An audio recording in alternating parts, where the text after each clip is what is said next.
জমিদার মেয়ে নবনীতা বিয়ে করলো নিশিকান্তকে। নবনীতা নিশিকান্তকে কেন বিয়ে করলো সেটা একটা রহস্য। নিশিকান্তদের বাড়ি গৌরীপুর।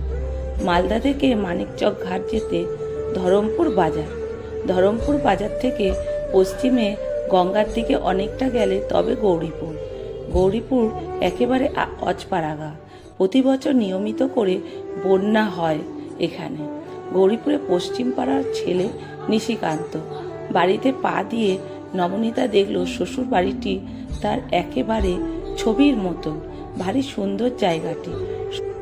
শাশুড়ি বেশ সুন্দরী, কথা বলেন চমৎকার, তবে ভাষা মুর্শিদাবাদীর টান আছে। সবকিছু ভালো হলেও দুদিন পর নবনীতা বুঝলেন স্বামী তার মনের মতো হলো না।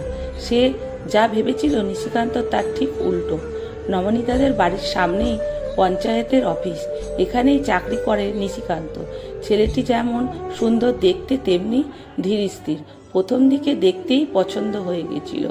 নবনীতা একদিন কলেজে যাবার পথে হঠাৎ পঞ্চায়েত অফিসের বারান্দায় হাজবেন্ডের একটি ছেলেকে দেখে তার চোখে আটকে গিয়েছিল।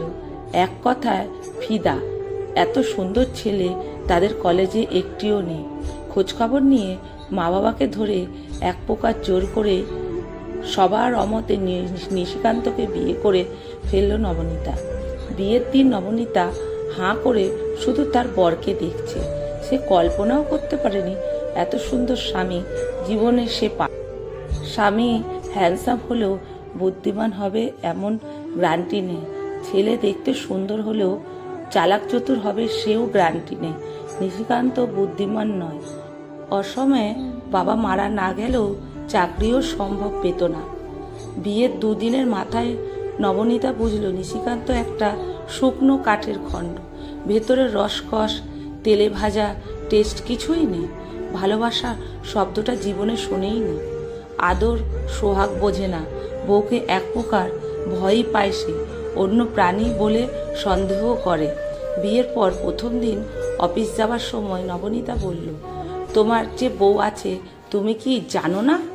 জানি, তাহলে একটু আদর করে গেলে না কেন? 2 মাস পরে করব। 2 মাস পরে কেন? আশ্চর্য হয়ে জিজ্ঞেস করলো নবনীতা। ফল আগে পাকুক, কাঁচা ফল সুমিষ্টি হয় না। নবনীতা ফের অত্যন্ত আশ্চর্য হলো। খ্যাপা বলে কি? বিস্মিত হয়ে স্বামীর মুখের দিকে তাকিয়ে নবনীতা বলল, কচি শশা ভালো না পাকা শশা ভালো? পাকা শশা ভালো। নতুন বউ ভালো না বৃদ্ধা বউ ভালো? বৃদ্ধা বউ ভালো। বৃদ্ধা বউ ভালো। তাহলে থুত্তুরি বুড়িকে বিয়ে করলে না কেন? ইচ্ছে ছিল, তোমার জন্য তো হলো না। নবনীতা আর কথা বাড়ালো না।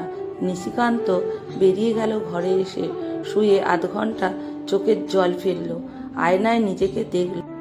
তার কপাল কি এতই খারাপ? জোয়ান স্বামী বলে কিনা বৃদ্ধ বউ ভালো। এ আবার কি টাইপের উন্মাদ! হায় হায়!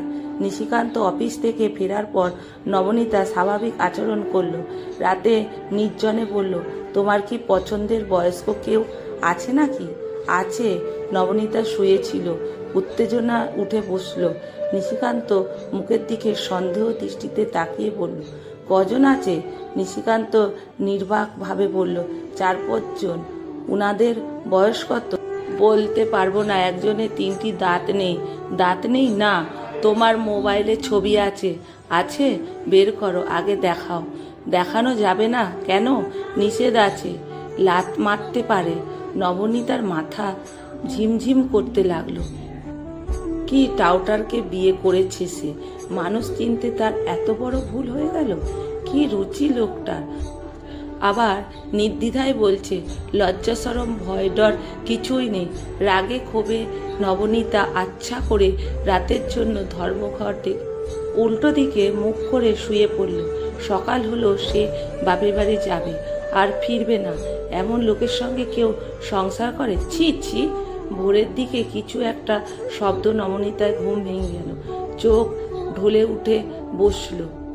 আলো জ্বালানো। নিশিকান্ত ঘরে নেই। দরজা খোলার ভয় করছে নবনীতার। রাত কটা বাজে সে জানে না। এত রাতে গেল কোথায় নিশিকান্ত? হঠাৎ তার মনে পড়ল সকালের কথা। নিশ্চিত নিশিকান্ত কোনো বৃদ্ধার কাছে গেছেন। ঝুনো বউয়ের কাছে গেছে। বাইরে কিছু একটা শব্দ হচ্ছে। গোয়াল ঘরের দিকে নবনীতা ভয়ে ভয়ে দরজার কাছে এলো। ঠিক শব্দ পেয়েছে সে। গোয়াল ঘরে আলো জ্বলাচ্ছে। তবে কি নিশিকান্ত গোয়াল ঘরে গেল? বাইরেটা জমাট অন্ধকার। গোয়াল ঘরে দরমার বেড়ার ফাঁক দিয়ে সামান্য আলো এসে পড়ছে উঠোনে। তাতে কিছুই বোঝা যাচ্ছে না। একটু পরে কাশির শব্দ পেল নবনীতা। অর্থাৎ মানুষ আছে গোয়াল ঘরে। সাহসের ভর করে নবনীতা ধীরে ধীরে গোয়াল ঘরের সামনে এলো।